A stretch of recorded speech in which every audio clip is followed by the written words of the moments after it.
श्री राधे। अभी हम श्रीमद् भागवत सिद्ध पीठम नवबहार शिमला में उपस्थित हैं। प्यारे भक्तजनों, अभी हम एक विशेष प्रयोजन को लेकर आपके साथ यूट्यूब में एवं फेसबुक में आ रहे हैं। हमारे सनातन धर्म में ब्राह्मण, क्षत्रिय, वैश्य, शूद्र वर्णाश्रमों की व्यवस्था है। अभी श्रावणी महापर्व, श्रावण शुक्ल पक्ष की पूर्णिमा तिथि, इस तिथि पर ब्राह्मणों का खास करके सबसे बड़ा पर्व माना जाता है। पूरे वर्ष में ब्राह्मणों का अगर सबसे बड़ा पर्व कोई है तो वो है श्रावणी पर्व अथवा श्रावण शुक्ल पक्ष पूर्णिमा तिथि। क्योंकि इस दिन ऋषियों को तर्पण किया जाता है, सप्त ऋषियों को विशेष करके। उसके साथ साथ यज्ञोपवीत स्वयं निर्माण करके यज्ञोपवीत की विशिष्ट प्रकार से, विशिष्ट पद्धति के अनुसार, वैदिक पद्धति से, वैदिक रिवाज से इसकी पूजा की जाती है। और उसके बाद तब जाके यज्ञोपवीतम परमं पवित्रम प्रजापतिर्यत् सहजं पुरस्तात् आयुष्यमग्रं प्रतिमुञ्च शुभ्रं यज्ञोपवीतम बलमस्तु तेजः। इस मंत्र के द्वारा यज्ञोपवीत को धारण किया जाता है। भारतवर्ष के सभी ब्राह्मण वर्ग यज्ञोपवीत धारण करते हैं। कोई यज्ञोपवीत संस्कार बाल्यकाल में ही करते हैं। वैसे तो यज्ञोपवीत संस्कार का एक विधान है। प्रथम 5 वर्ष से 7 वर्ष तक, द्वितीय 7 वर्ष से लेकर 9 वर्ष तक, और तृतीय 9 से लेकर 11 वर्ष तक ये श्रेणी में बांटा गया है। परंतु आजकल कई कारणों से 13 वर्ष तक को भी ग्राह्य माना गया है। उसके बाद यज्ञोपवीत करना, वैसे तो कहा गया करना और न करना बराबर है। 13 वर्ष के बाद ब्राह्मणों का, क्षत्रियों के लिए चलेगा, वैश्यों के लिए चलेगा, परंतु ब्राह्मणों के लिए 13 वर्ष ही अंतिम समय माना गया है यज्ञोपवीत के लिए।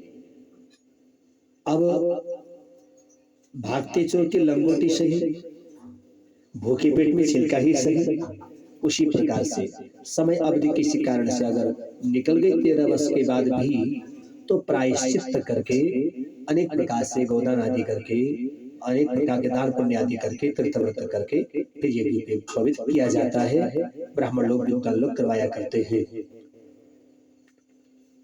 तो यज्ञोपवीत करना या कराना ही बड़ी बात नहीं।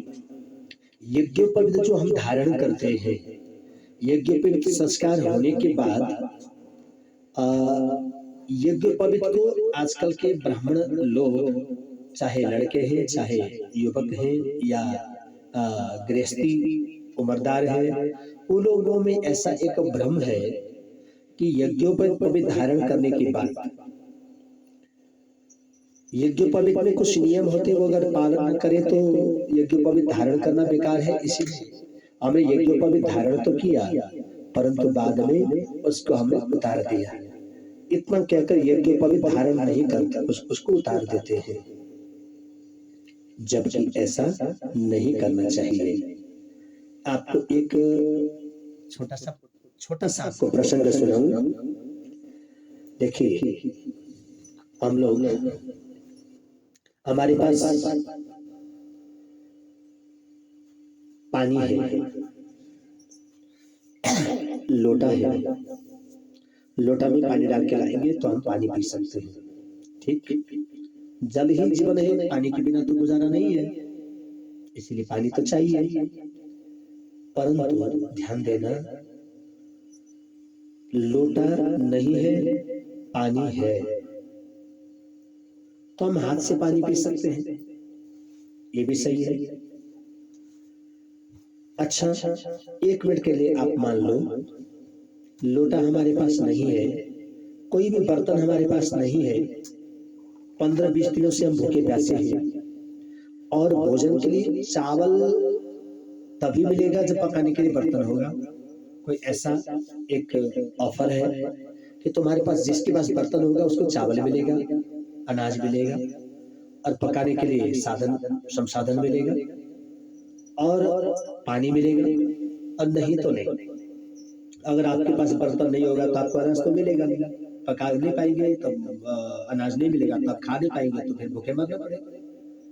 अच्छा, 2 लोग हैं, एक के पास कोई बर्तन नहीं है, एक के पास बर्तन तो है, परंतु वो बर्तन नाली में, वो भी टट्टी से भरी हुई, मलमूत्र से भरी हुई नाली है, ऊपर से सारा दिख रहा है कि वो टट्टी ही टट्टी है। उसके बीच में कम से कम 20 सालों से डूबा हुआ है बर्तन। बर्तन तो है, बहुत अच्छा है, कांसे का है और बहुत मजबूत है, परंतु वो टट्टी में डूबा हुआ है, दिख रहा है टट्टी में डूबा हुआ। एक के पास और दूसरे के पास बर्तन है ही नहीं। अब बताना इन दोनों में भाग्यशाली कौन है? बताइए, इन दोनों में भाग्यशाली कौन है? दोनों भूखे हैं 20 दिनों से। ऑप्शन ये है, जिसके पास बर्तन होगा उसको अनाज मिलेगा, पानी मिलेगा, पकाने के लिए गैस अथवा लकड़ी का चूल्हा आदि सब कुछ मिलेगा, और बर्तन जिसके पास नहीं होगा उसको नहीं मिलेगा। और एक के पास बर्तन है, बहुत अच्छा बर्तन है, टट्टी में डूबा हुआ है, एक के पास बर्तन ही नहीं है। उन दोनों में से अच्छा और भाग्यशाली कौन है? आप बता सकते हैं? आप जो हमारे YouTube चैनल से अथवा Facebook चैनल से आप लोग जो देख रहे हैं, एक बार कमेंट कीजिए, बताइए, आप ही लोग बताइए, इसमें भाग्यशाली कौन कि मैं ही बताऊं? हैं? बता दूं? श्री राधे। एक बार आपको श्री राधे देखना पड़ेगा और सब्सक्राइब भी करना ही पड़ेगा। रामहरि उपाध्याय, समीक्षा उपाध्याय दोनों यूट्यूब चैनल में आप सब्सक्राइब कीजिए, और रामहरि उपाध्याय फेसबुक चैनल में आप उसको फॉलो कीजिए और राधे राधे लिखिए। अगर आपको इसका आंसर पता लग गया तो ठीक है, अगर आंसर नहीं पता है तो मैं बता देता हूँ। देखिए, जो बर्तन टट्टी में डूबा हुआ है और एक के पास और एक के पास है ही नहीं, उनमें से जो नाली में टट्टी में डूबा हुआ बर्तन जिसके पास है वो भाग्यशाली है। क्यों?